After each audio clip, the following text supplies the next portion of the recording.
ভিডিওতে আমি একটা কোয়েশ্চেন ডিসকাস করছি, যেটা খুবই কোয়েশ্চেন পেপারে এসছে 3 মার্কসের এটা কোয়েশ্চেন। এই কোয়েশ্চেনটা হচ্ছে write down the reasons for failure of waterfall model. Waterfall মডেলটা ফেলস হয়ে গেছে কেন? এটা 3 মার্কসের কোয়েশ্চেন আসে। তো এইটা থেকে আমি এখানে 6টা পয়েন্ট ডিসকাস করেছি।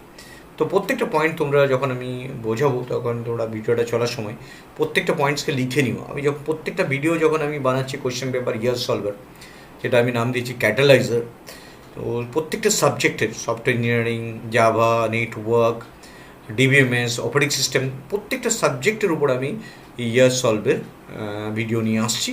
সেগুলো তোমরা প্রত্যেকটা ভিডিও দেখার সময় একবার লিখে নিও, তাহলে তোমরা এই পয়েন্টসগুলো পরীক্ষার হলের খাতায় লিখতে পারো এবং বুঝে নিও, যখন আমি ভিডিওটা ডিসক্রাইব করছি।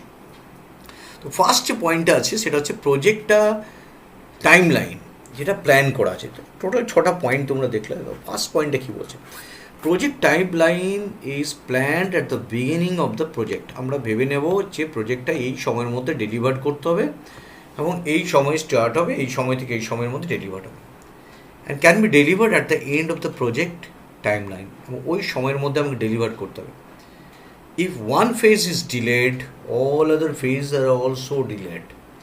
আমরা যদি একটা টাইম ভেবে নিয়েছি যে এইটা স্টার্ট হবে, ফিজিবিলিটি স্টাডি স্টার্ট হবে, তো এটা স্টার্ট হওয়ার পর আমি নেক্সট স্টেপে যাব, তারপর রিকোয়ারমেন্ট করবো, রিকোয়ারমেন্ট করতে গিয়ে তারপর ডিজাইন যাব, কোডিংয়ে যাব, তারপর ইউনিট টেস্ট করাবো, ইন্টিগ্রেশন টেস্ট করে ফাইনালি মেনটেনেন্স করবো। তো এই যে একটা ফেজ যখন ভেবে নিয়েছি এটা 2 মান্থ লাগবে, 1 মান্থ লাগবে, এই সময়ের মধ্যে যদি এটা কমপ্লিট করতে না পারি, তার মানে কি পুরো যে টাইম লাইন আমি ধরে নিয়েছি 3 মান্থের, তো একটা ফেজের উপর বাকি ফেজগুলো এফেক্টেড হবে। তো এটা বিগ ডিসঅ্যাডভান্টেজ। তো আমরা কোনো জিনিস আগে থেকে প্ল্যান করতে পারি না যে এই সময়ের মধ্যে আমি এটা কমপ্লিট করবো। কিছুটা কম বেশি সময় হয়ে যায়, সেই সময়টার জন্য এটা খুবই ডিফিকাল্ট এই ওয়াটারফল মডেলটা ফলো করা। তো project time line is plan at the beginning of the project and can be delivered at the end of the project time line. If one phase is delayed, all other phase will be delayed. This is the first reason for failure of waterfall model. Second reason, the waterfall model is applicable for simple and small project. So it is simple and small project is applicable. Small project. Therefore, for bigger project, this model is very risky. Bigger project এর উপর যদি এটা apply করতে যায় তখন এটা খুবই problem হবে। তো for the bigger project this model is very risky. এটা সেকেন্ড রিজন ফর ফেলিওর। এটা মেনলি ডেভেলপ করা হয়েছিল স্মল অ্যান্ড সিম্পল প্রজেক্টের জন্য।